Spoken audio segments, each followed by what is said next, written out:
और उतनी कमिटमेंट से अफवाज पाकिस्तान इन दहशतगर्दों का जल्द से जल्द खात्मा करेंगी।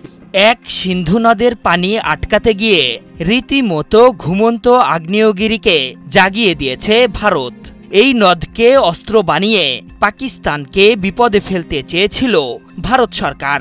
তাতে তো সফল হয়নি তারা, উল্টো ইসলামাবাদ থেকে ধেয়ে আসা একের পর এক হুমকির ঢোক গিলতে হচ্ছে মোদি সরকারকে। পাকিস্তানের শীর্ষ নেতৃত্বের কথা ইঙ্গিত দিচ্ছে ভারত সিন্ধুর পানি আটকালে পাক ভূমি থেকেই আসবে প্রথম আক্রমণ। অসীম মুনির ও বিলওয়াল ভুট্টোর পর এবার প্রকাশ্যেই ভারতকে উচিত শিক্ষা দেওয়ার হুঁশিয়ারি দিয়েছেন পাক প্রধানমন্ত্রী শাহবাজ শরীফ।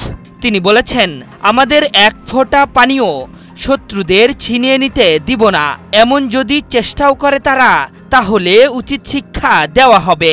পরমাণু শক্তিধর দুই দেশের হুমকি পাল্টা হুমকিতে পরিস্থিতি এখন এমন এক অবস্থায় দাঁড়িয়েছে যে সিন্ধু নদকে অস্ত্র বানিয়ে আরেকটি যুদ্ধের পথে পা বাড়াচ্ছে ভারত পাকিস্তান। পাকিস্তান প্রধানমন্ত্রী শাহবাজ শরীফের বক্তব্যের বরাতে ডন জানিয়েছে, শত্রুদের হুঁশিয়ারি দিয়ে এক ফোঁটা পানিও কাউকে ছিনিয়ে নিতে না দেওয়ার বার্তা দিয়েছেন পাকিস্তান প্রধানমন্ত্রী। পাশাপাশি পানি আটকে রাখার পরিকল্পনা কিংবা এ ধরনের কোনো পদক্ষেপ নিলে শত্রুদের উচিত শিক্ষা দেওয়া হবে। আর এমন শিক্ষা দেওয়া হবে যে ভারতের সারা জীবন কান ধরে বসে থাকতে হবে বলেও হুঙ্কার দেন পাক প্রধানমন্ত্রী। গত 22 এপ্রিল পেহেলগাম ইস্যুতে পাকিস্তানকে দায়ী করে দেশটির সাথে সিন্ধু পানি বন্টন চুক্তি স্থগিত করে ভারত।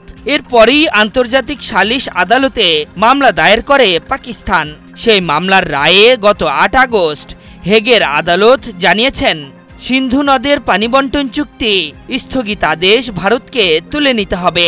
এর দুদিন পরেই যুক্তরাষ্ট্রে সফররত পাক সেনাপ্রধান অসীম মুনির তো বিস্ফোরক মন্তব্য করে বসেন। তিনি বলেন, সিন্ধু নদের ওপর বাঁধ নির্মাণের অপেক্ষায় আছি। এর নির্মাণ কাজ শেষ হলেই 10টি মিসাইল মেরে দেব। এটি কারো পারিবারিক সম্পত্তি নয়। পাকিস্তানে মিসাইলের অভাব নেই। সিন্ধু চুক্তিতে ভারতের বিরুদ্ধে যুদ্ধের হুঁশিয়ারি দিয়ে পাকিস্তানের সাবেক পররাষ্ট্রমন্ত্রী বিলওয়াল ভুট্টো বলেছেন, ভারত যদি আগ্রাসন চালায় তাহলে 6টি নদীর পানি পাওয়ার জন্য যুদ্ধ ছাড়া বিকল্প থাকবে না। ভুট্টোর এমন হুঁশিয়ারির পরই ভারতকে উচিত শিক্ষা দেওয়ার হুমকি দিলেন পাক প্রধানমন্ত্রীও। শাহবাজ শরীফের মন্তব্যের জবাবে এখনো কোনো প্রতিক্রিয়া দেয়নি নয়াদিল্লি। আশরাফুল ইসলাম, ৭১।